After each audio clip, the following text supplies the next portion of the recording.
to Trump Republic Radio. It is June 8th, 2017. I'm your host, Enzo Quesada. I'm joined by my co-host, Bobby Hester. Hello, everyone. And this week for the Midweek mini podcast, we have back on frequent guest, Kris Celera. So, the topic for this week is we just want to tell some stories of our travels in engaging in Trump events. We've been to 2 rallies, and we've also all been to the March for Trump. So we're just going to go back in time and kind of tell what that was like, because they were all definitely very fun events. But the first one we wanted to get to happened back on June 17th in 2016, and that was the Houston rally that we went to. Actually, it was the Woodlands. But, yeah, it was me, Bobby, Kris, Art, and Era, who have been on the podcast before. And what was it, a Friday or something? Yes, it was a Friday afternoon.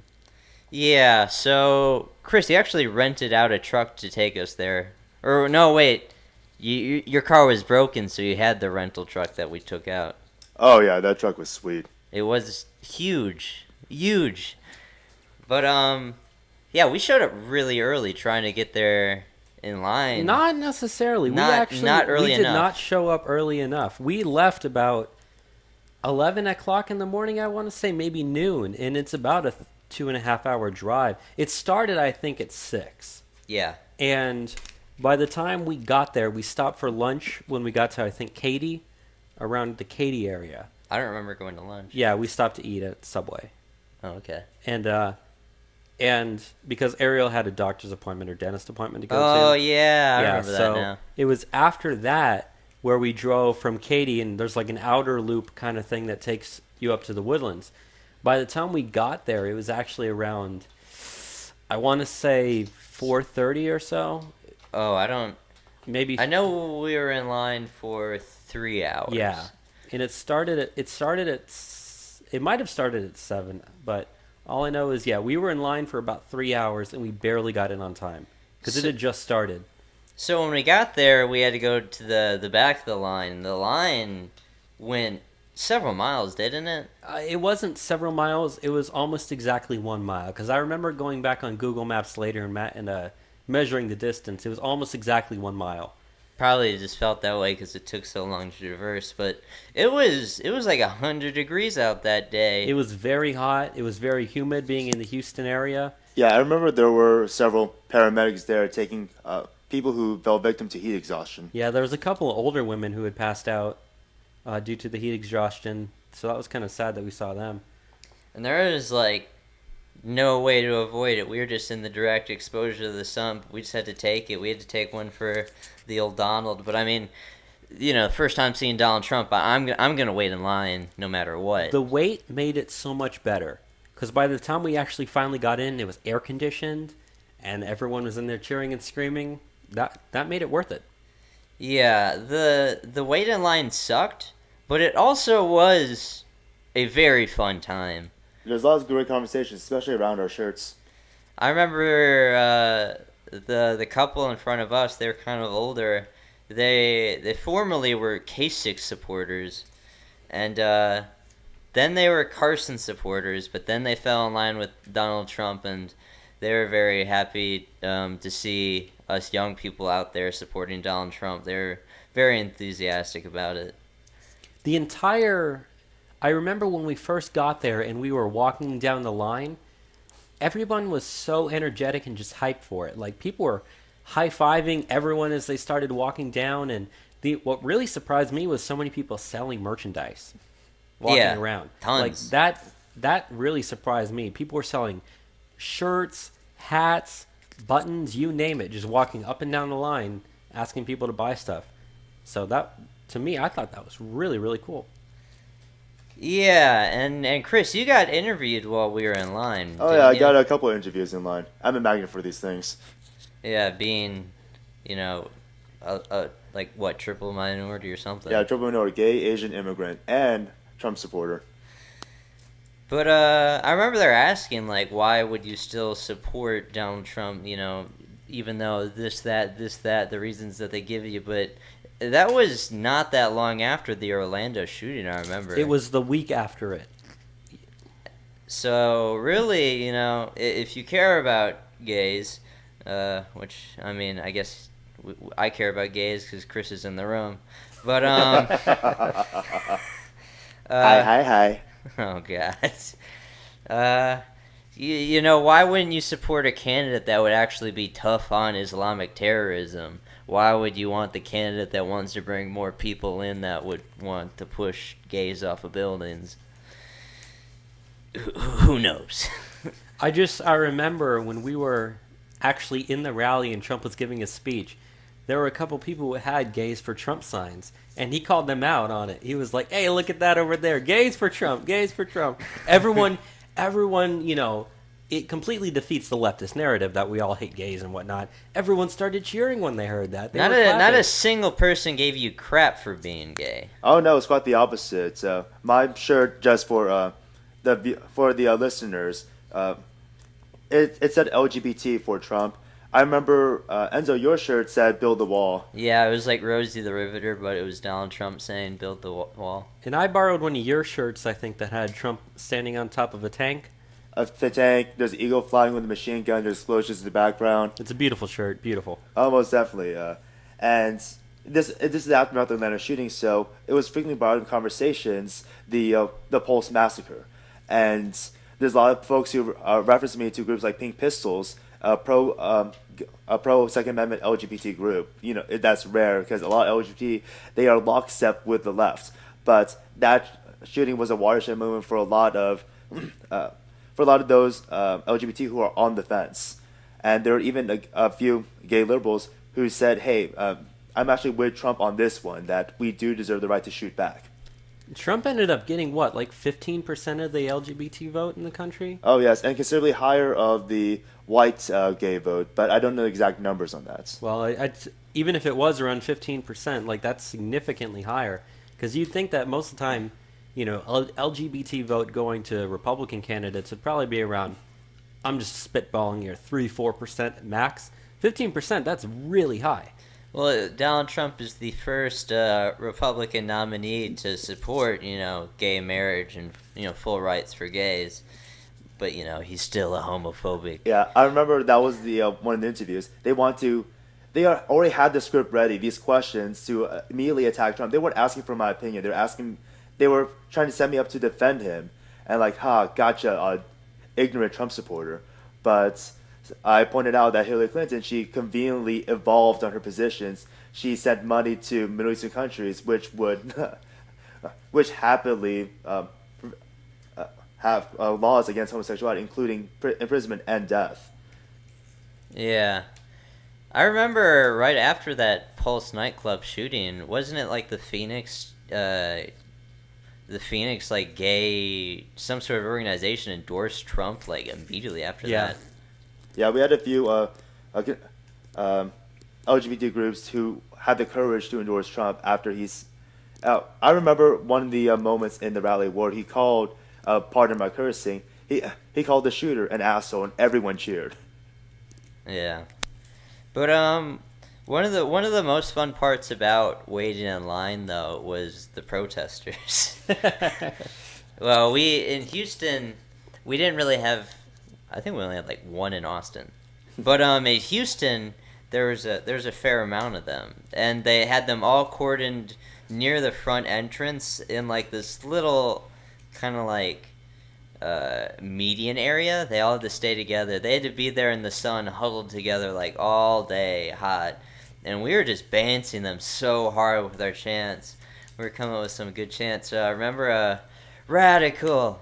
Islamic terrorism! Radical! Islamic terrorism! What were some other ones? I know that we chanted build the wall and lock her up and some of the more mainstream ones at them.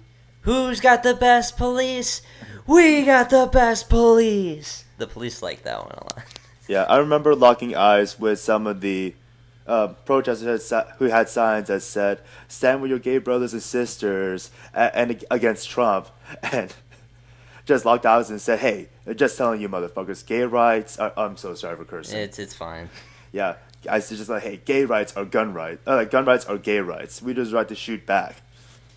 I remember, like, when we got up there, we yelled all out at them, and, like, they were just so low energy from having to sit in the sun all day, like, cramped up together. Like, they seemed almost scared, like, how violently we were yelling back at them. It was so fun.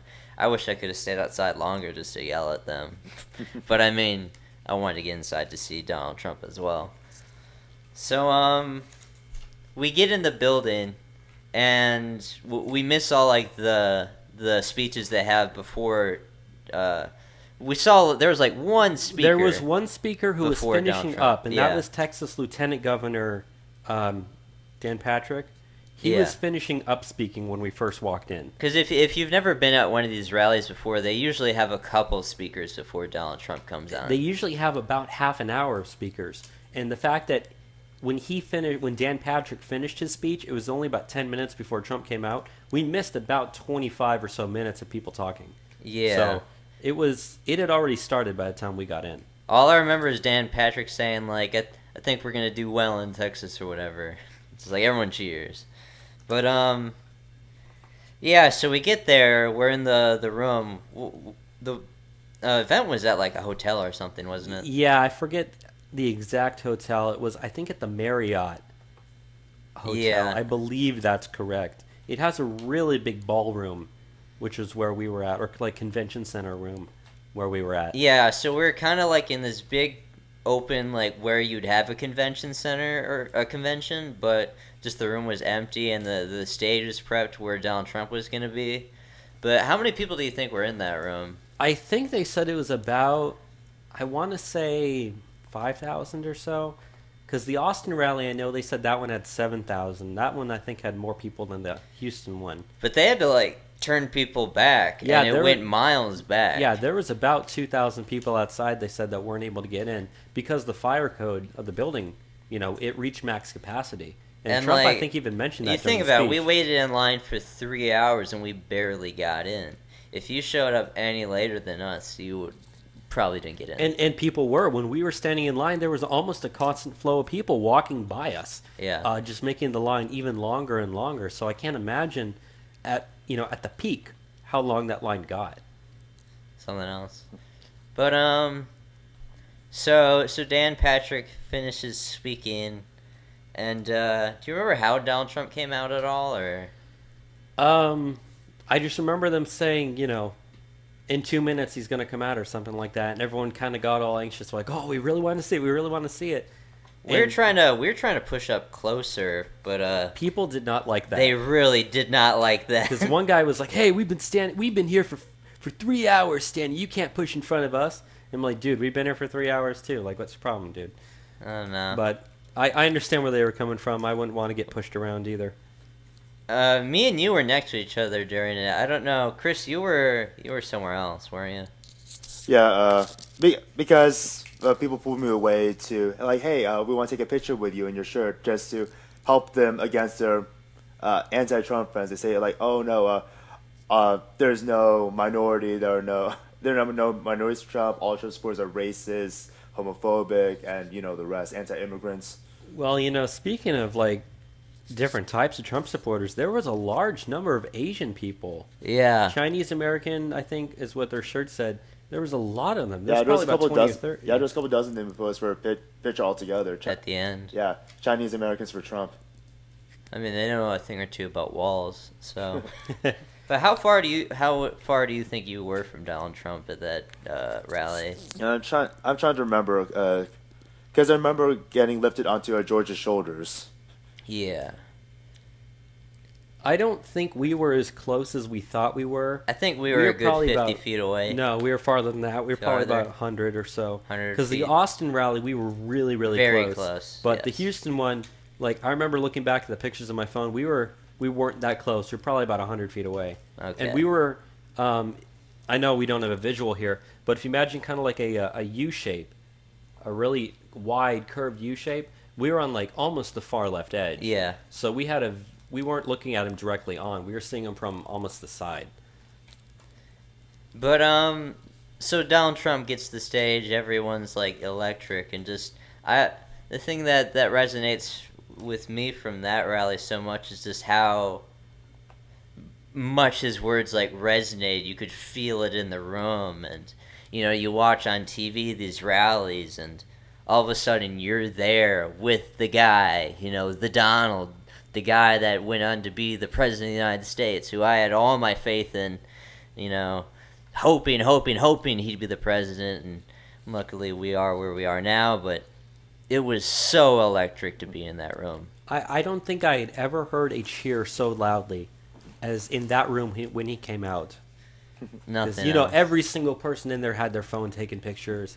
Everyone's cheering, jumping up and down, waving their signs. It's, like you said, it's a very electrifying experience to see that and to be there and watch it happen. I remember especially like the build the wall chants that broke out during that speech. Some of the loudest chants I've ever heard in my life. It was something else. But do you remember like what he talked about in his speech? I mean, I just remember what he would talk about in speeches back then. Well, the thing is, you got to remember, a lot of this, he gives almost the same speech at every single place he goes to. Which, I mean, all politicians do that, that's understandable. But that was one of the first times where I'd ever heard him talk about how the Great Wall of China, I think, is like 13,000 miles long. The U.S.-Mexico border is only about 30,000. And that's when he was saying you don't need to build the wall over the entire border. There are several hundred miles that are just mountains and whatnot that you just cannot pass. And that's when, I first started doing the math, like, you can actually build the wall. A lot of people, like, build it the entire border. Like, so when people have been telling me, oh, you can't build the wall on the entire border, I go back to them and say, hey, Trump has said specifically you don't have to build the entire thing. There are several hundred miles where you don't need it. So it's, from experience, I'm able to use some of the things that I've heard him say in person to dispel narratives that other people have said. Like, that's what I got out of a lot of what he said during the rally. I remember the thing for me that was just so surreal is, like, I'm so used to seeing the guy on TV or in the news, and all of a sudden he's in front of me. And, we always talk with Donald Trump high energy. And Donald Trump he's the oldest guy to ever become president. But he was so filled with energy for that speech. He didn't stop for a single second. He just kept on going that entire speech. And he went for like, what, an hour or something? It was about 45 minutes to an hour, yeah. But he was just fully enthusiastically going into it, high energy, just yelling into the microphone. And we all loved it and ate it up. And I was just like, this guy is unbelievable. He is truly one of a kind, how he can move every single person in this room in such an emotional way.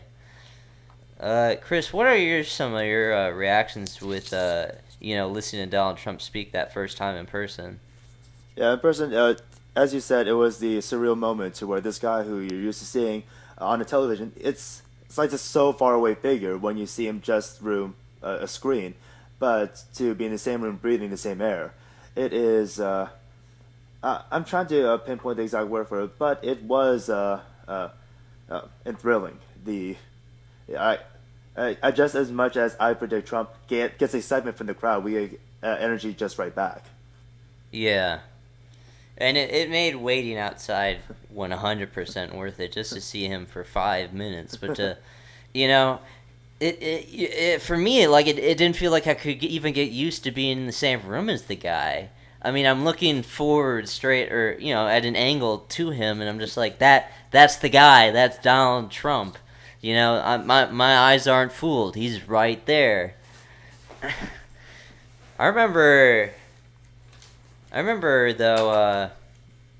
Afterwards, it was fun because we started picking up some Trump signs from the ground. We got a bunch of souvenirs. Yeah, I mean, I still have one. It's literally sitting right over there in my room right now. I keep mine taped on my door in my room. It goes. It's got the red "Make America Great Again" one, and then it's got the white. The white one I picked up at the Austin rally, but the other one I picked up the red "Make America Great Again" one, and then the blue just Trump 2016 one before he picked Pence, because I don't think Pence was picked then. No, this was about a month before he picked Pence. Yeah, But I remember it was really good for scavenging. But like you, Kris, you were danced around afterwards, weren't you? Oh yeah, there's a lot of transporters afterwards who really like my moves, and it was just nothing but a loving, accepting environment. So much for the entire narrative of racist, homophobic, anti-immigrant, because they let me do all these things. They praise, they say, "Hey, are you Filipino? We love Filipinos." Or they say like, "Hey, you're an immigrant. That's great. You came in the right way. We just want people to follow the law." And he said, "Oh hey, you're gay. So is my best friend." And like that's the stories that are not in the liberal political bubbles. I remember coming out of that rally, you took that photo with that one guy. That do you want to get into that? Yeah, so I'm a minor internet celebrity, but so I made a post online about how my day went. There was a picture of myself and a white guy who I met at the rally, and we had a great conversation. His name is Dan, and we posed for a picture real quick. I uploaded my story, the photo, and got a good deal of likes and shares. But then there was this random girl, because my profile said to public, who assumed that I was the white guy, and so I'm gonna scroll down to my screenshot of her comment because she deleted this after she posted it. Wow, another random white boy telling it like it is. Glad you have a pic with a brown man to prove you're not racist. You look like your parents are cousins. Of course you support Trump. To which I respond, I'm the brown one, ... And this got shared on several Facebook pages. There was an article written about it in Mad World, conservative blog.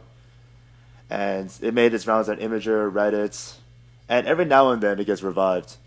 Yeah, there's been a few times where I've just been scrolling through different meme pages, and it'll pop up. Someone will either leave it as a comment or it'll be a post just random. I'm like, oh, there's my friend Kris.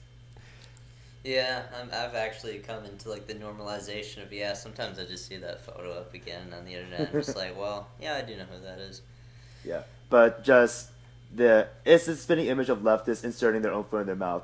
It's racist of her to assume, one, that I'm the white guy, and two, that she immediately attacked the white guy for being white, and she's white herself, which makes it all the more just mind-numbing to me. Just instantly going off the bat, and it's like, oh, you look like you're inbred. Like, yeah.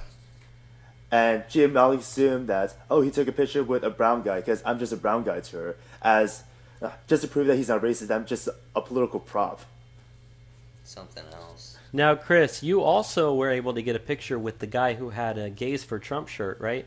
And this was the guy who, I believe, during the speech, Trump even pointed at him, I think, and said, "Gays for Trump." And you got to meet that guy after the rally, right? I met several of the Gays for Trump folk. He was the guy who got his shirt signed by Trump. Shirt signed by Trump. I need to go back to the photo gallery to confirm this. It was a photo I took on my phone, so right. I probably sent to you. But Kris got a photo with the guy who Trump actually called out during the rally, and then later got his shirt signed by him. And so I thought that was pretty cool as well.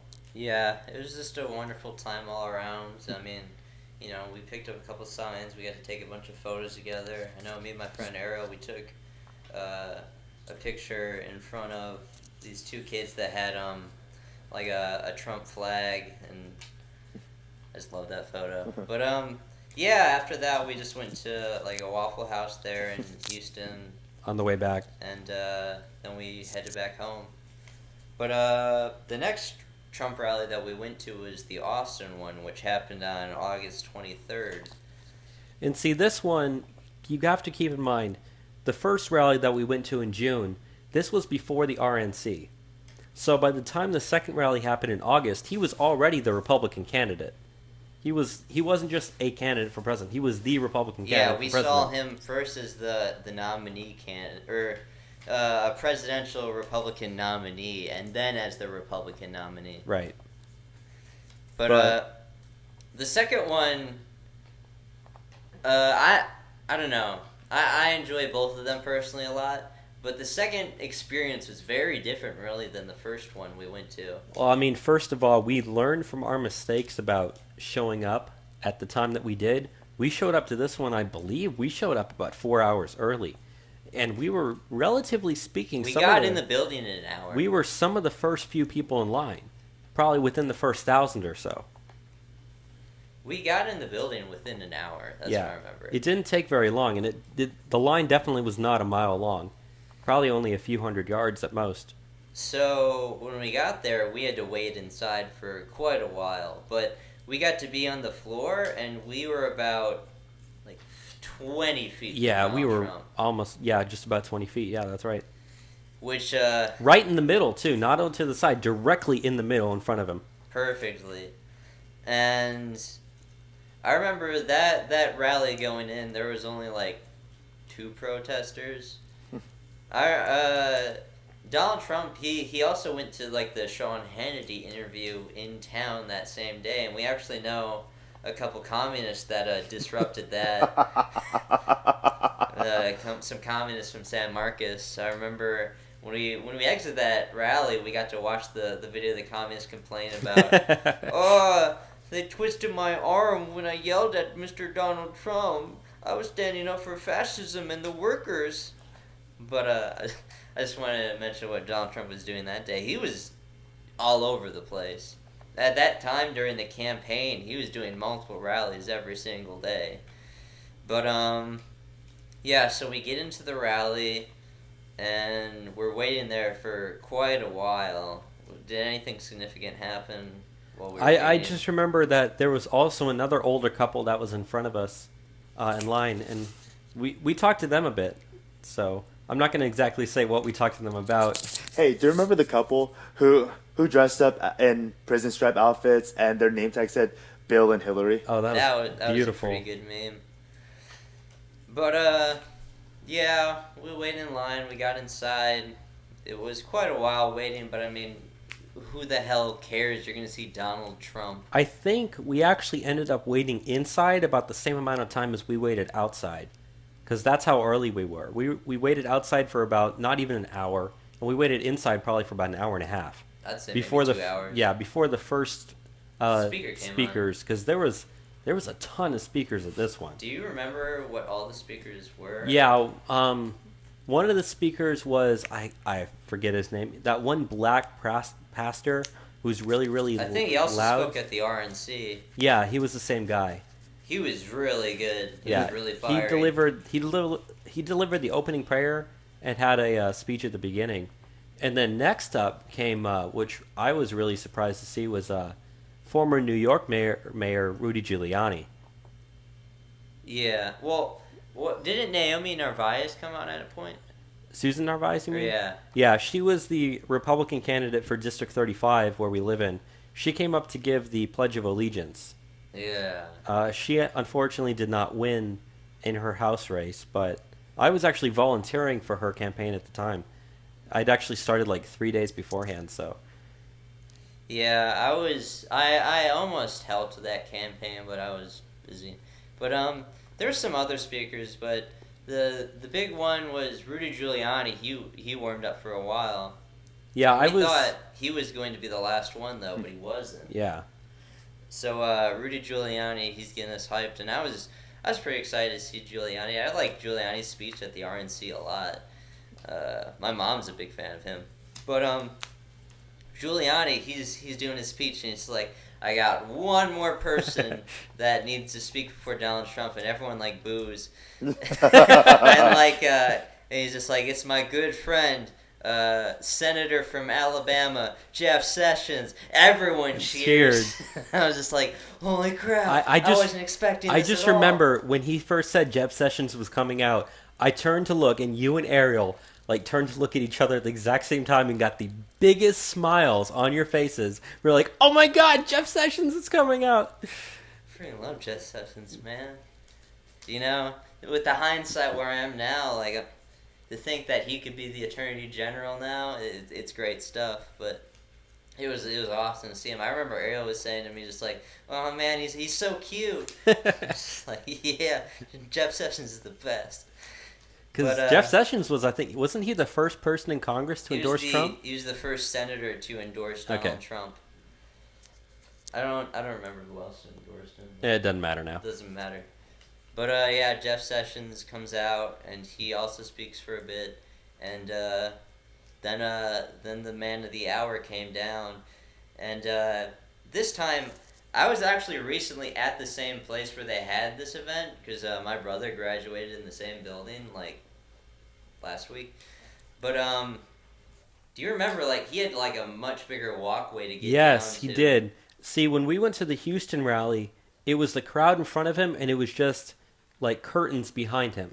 Whereas this one was an actual arena where they had a podium set up on one side where people were like sitting behind him. So that's why I said we had a lot more people at this one. Yeah.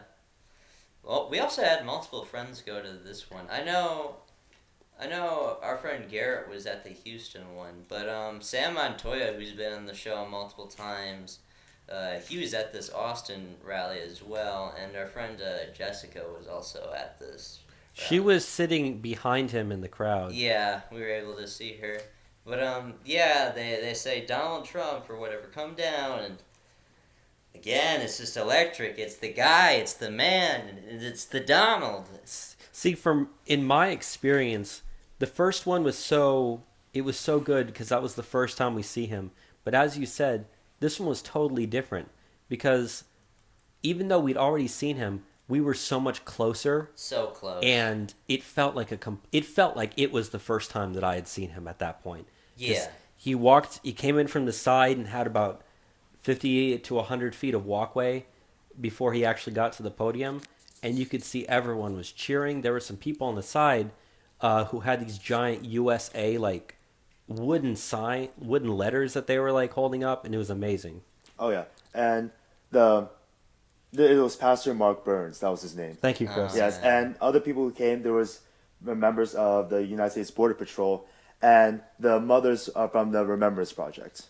Yeah, didn't Trump have them come out during his speech? Yeah. Yes. That was a very emotional moment when he brought out those mothers that had their children killed by illegal aliens. I remember, no lie, I cried a little when like I listened to them talk, and I was just like, God, like if this doesn't cement like the necessity of like building the wall and having someone like Donald Trump being the president who actually takes this stuff seriously.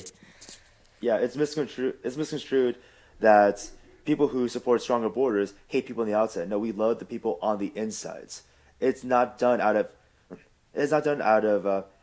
As I said before, hate. I'm sorry, just spilling more words because I remember one of these stories is just more tragic after the other, and it's one of the angel moms. She talked about how she lost her son and he was beaten by three illegals and he was lit on fire. Jesus Christ. Just everyone in the room gasped at that moment. And what made this the Austin rally a lot different from the Houston one was the Austin one actually had several protesters inside the rally. Yeah. Whereas I don't think the Houston one had any. We didn't It have might have any. had one, but no one really cared. This one had several. There was one that that they- wasn't that far away from us. Remember, they were to the left near the front too. There was one guy who scooted himself in front of us to try to get to the front of the line before he was physically removed from the arena. Yeah, I remember they told us before Trump spoke. The speaker said, "Oh yeah, if you see a protester, just chant Trump, Trump, Trump, Trump." And wave your signs. I remember Sam was actually next to one of the guys that protested at that. It was interesting because you watched through the campaign the moments when Trump had to deal with protesters and there were so many, and now you're in there in person when it's happening, and like the entire arena just goes boo and something else. I don't know. You gotta experience it for yourself. But yeah, this one was extra special just because we were so close. There was moments where it just seemed like Donald Trump looked at me, like, just because we were so close. There was one time, I think Ariel actually said she pointed at him, he pointed back at her. And she will, I know she's going to listen to this, she'll vouch for what I'm saying. He pointed at her. We know it. And, I don't know, just like the solidity of his message by the time that he got to that Austin rally, like, he was so on point with what he was doing. He was just on track with where his message needed to be. It seemed, I'm not going to say that the Houston one was unrefined, but just like all of a sudden, I don't think for the Houston one he had a teleprompter, but the Austin one he did. And like, when you're there in person, you can see the teleprompter. Yeah. But it didn't detract at all, and you could tell just how natural it was for him. And even, he would stop where he was during the speech to, like, say maybe rally up the crowd or just tell an off-tangent story or anything. He was really in the zone with where he was doing rallies at that time. We got to see him at the peak of what he was doing. And, we'll go back through history. There are very few presidents that have rallied people as well as Donald Trump. But any other thoughts from that Trump rally in Austin?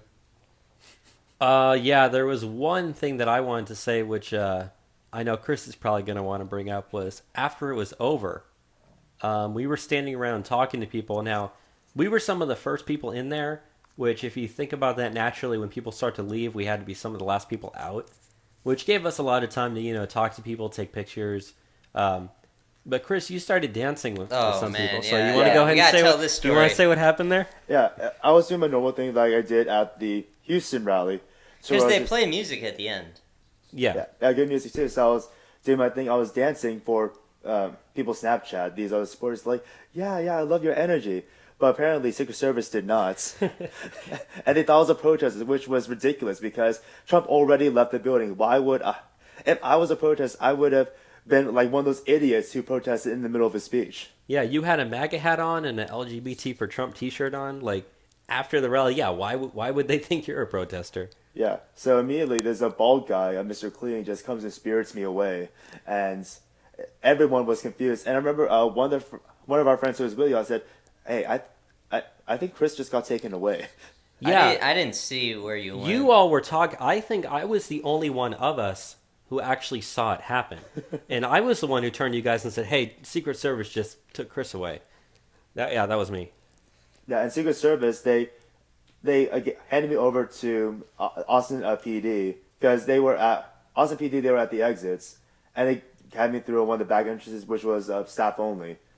And I had a confused look in my face, just like, what did I do? And the Austin police, they looked at what I was wearing, my hat. They said, what did he do? But the rally was already over. So they said, okay, we'll just let you use this entrance, I guess, because it's an exit. It doesn't have that many people in it. And they were very polite. They were recorded. There was no arm twisting like what the communist protesters said. I was in roughhoused by the police.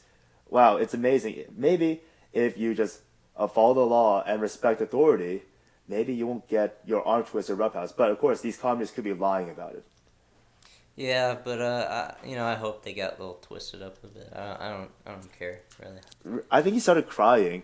Yeah, during the video. Yeah, when we watched it when we got out. Yeah, because I saw it on Facebook. Yeah, we looked it up on my phone and we were watching it, kind of huddled around in a circle. He seemed really out of breath. I remember that when he was talking to the cop, every other word he took like a like a deep breath like that. I remember at one point he said, "That's not what the police is there for. The police is there to." Like to put down, like, disunity or something, or, like, put down, like pretty much what he was there doing. So it was something else. But I remember when we were walking out of that rally, there was people by the door that were protesting us, quote unquote protesting. They were the only protesters that we saw outside of the arena. I think they were the worst protesters ever. There was just like some kids, and they had like a Bernie sign.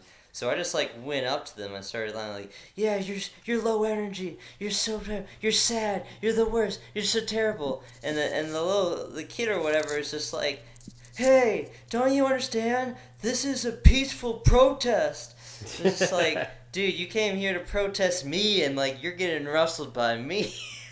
like how much do you suck at protesting that like you're just there to get verbally berated by me? At least Antifa had the balls to like fight people. Yeah. If only we had the Bernie people back. I mean, I'm glad that Bernie lost, but it was a fun time when that bubble got popped. But yeah. After that, did we eat out anywhere? We went to that quote unquote Mexican restaurant. Oh, It was almost like a yeah. bar type place. Remember the waitress there couldn't. She thought it was a joke that we all supported Donald Trump. And keep in mind, we all had our Trump hats on. We all had like Trump T-shirts on. There was probably like what? There's about 8 or 9 of us. Yeah, and we 'Cause had a it was- little bit of diversity. We had Mexicans, we had gays, Asian. I'm obviously Asian. Women. Yeah, because a few of our friends who were at the rally, they met us at the restaurant. So there was probably about 8 or 9 of us in total. And the waitress, she never believed that it was for real.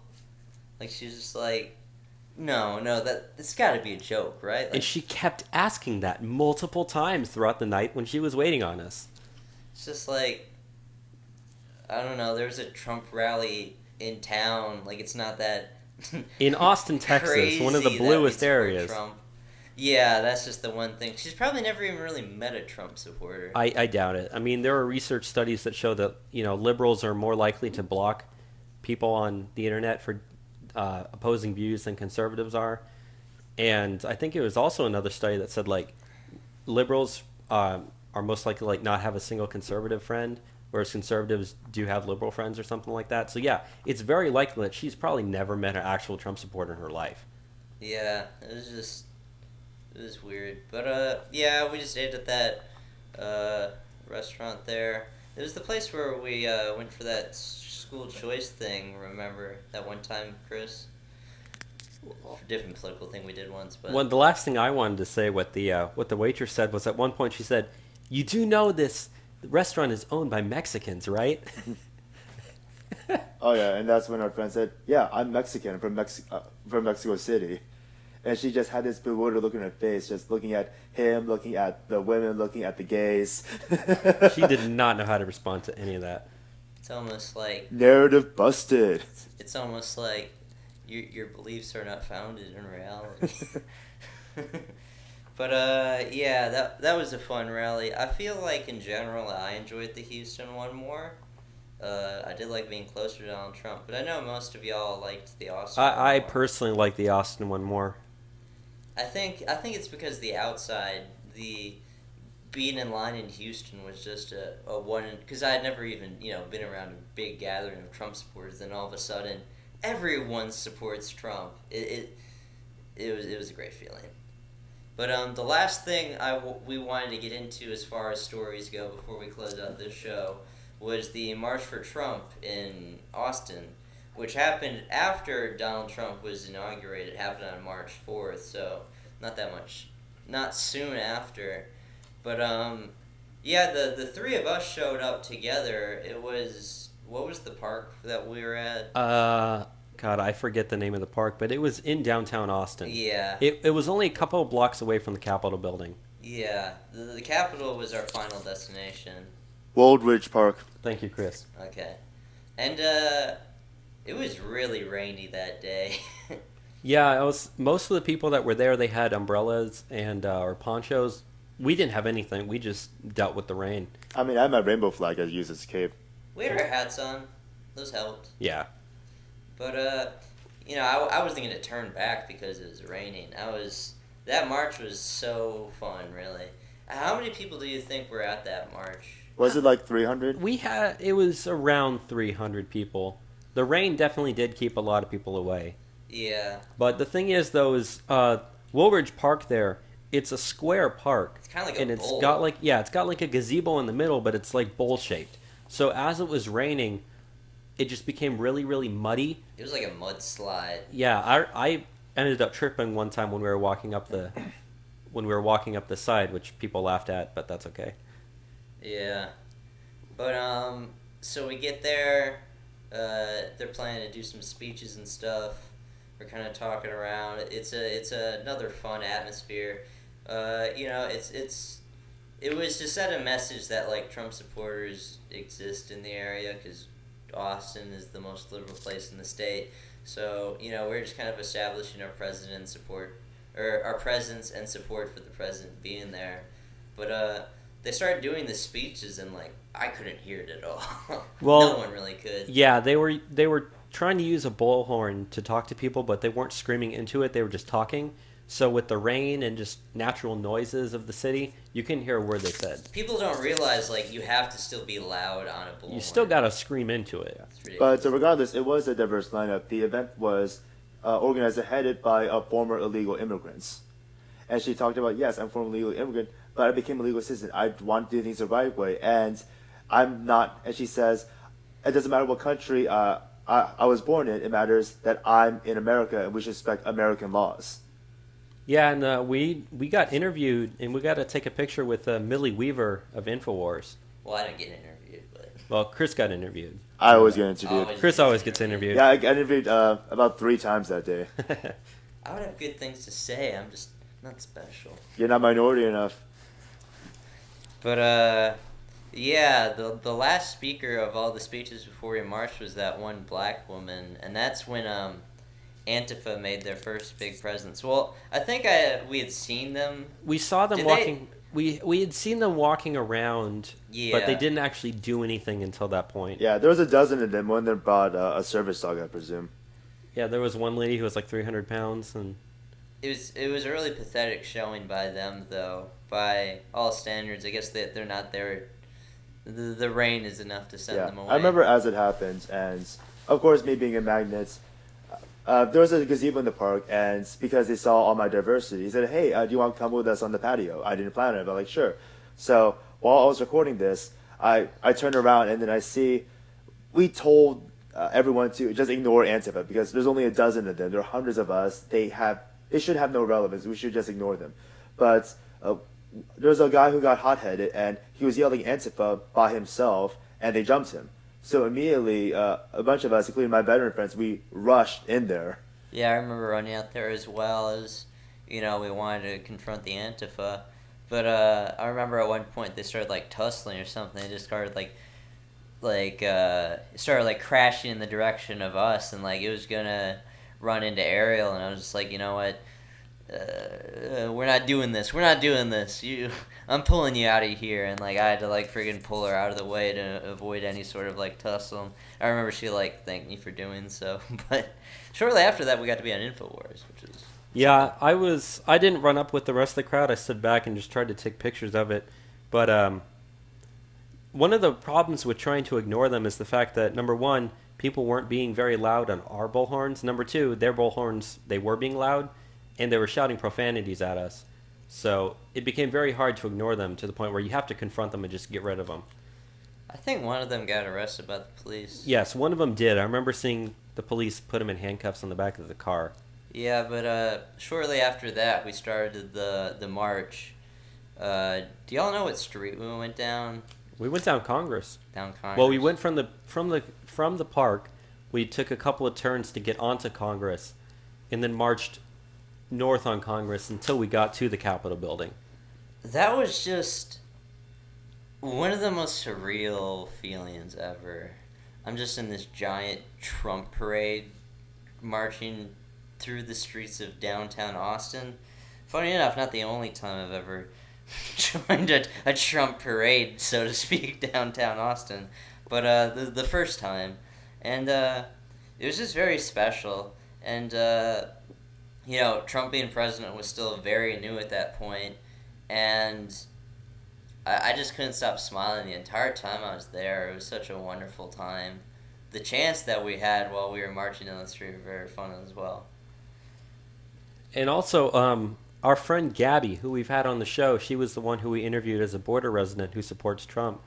She was actually there, and that was the first time where I'd actually been able to meet her in person. I'd known her beforehand, from a previous event, but this is the first time I ever actually got to see her. And I know you all saw her, but you didn't actually introduce yourselves or anything like that. I was with my veteran friends. Yeah, and she was actually Facebook live streaming the entire thing as we were walking once the march started.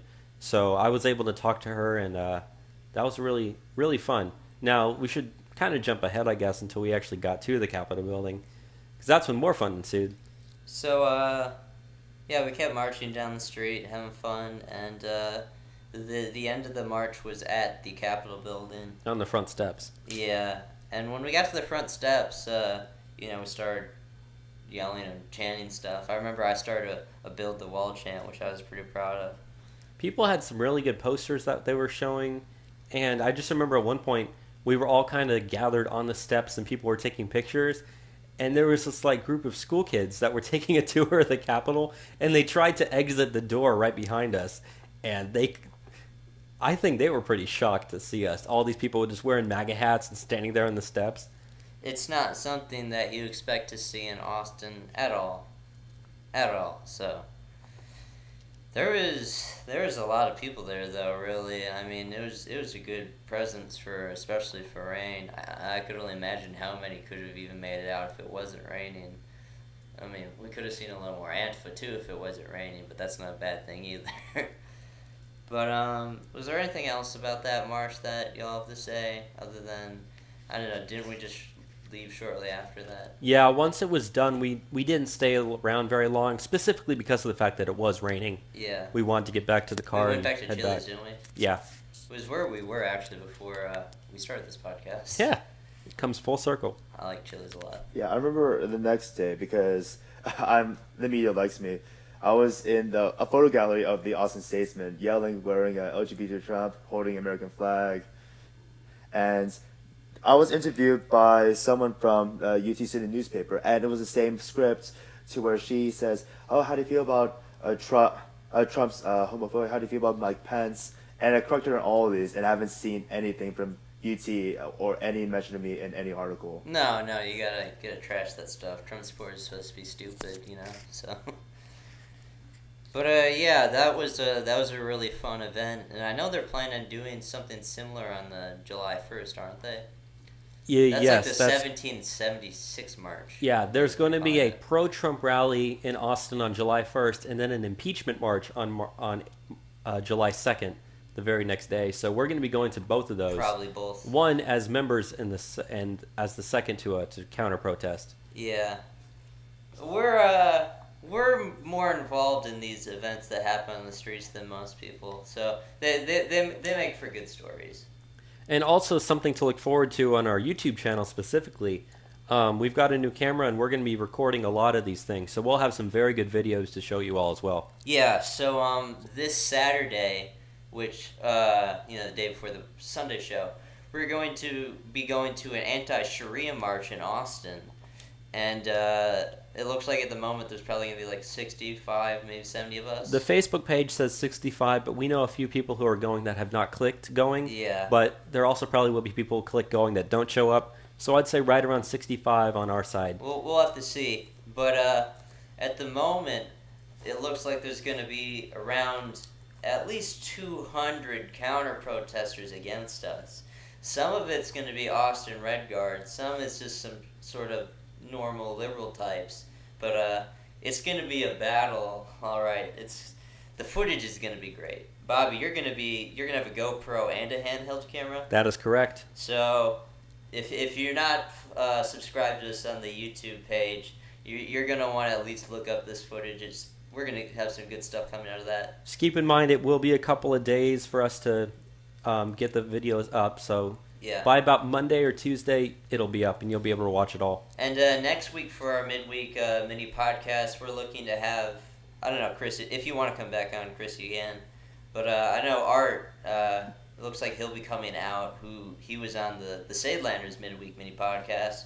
He's going to the march as well, and we're just going to tell about our experience at that. If you haven't listened to the Skirmish of Austin episode, which it's a great episode, I like that one a lot, it's going to be something like that. It should be a very, very memorable event. And this will be the first time that I've ever gone, because the last time during the Skirmish of Austin, I was unable to go.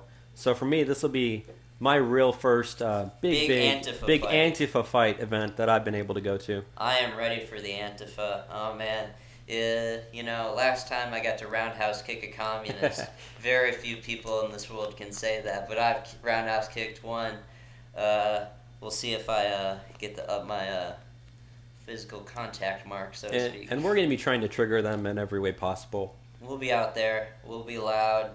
We'll be proud. and death to Sharia. But yeah, with that, I think we can close it up. We told our stories. We got the pitch for the next week's mini podcast, which is going to be a good one. You're going to want to listen to that one. We're still going to have the Sunday show. Kris, you're going to be on that. Looks like the news this week is going to be pretty interesting to talk about as well. So definitely stay tuned in to this show. We're going to have some good content coming up. And if you're not following us on YouTube, you're going to want to very soon. We're going to be looking to record a lot of stuff heading now that we got this camera. So, yeah, with that said, I just want to thank you all for listening once again to Trump Republic Radio, and have a good one. Bye, everyone. До свидания.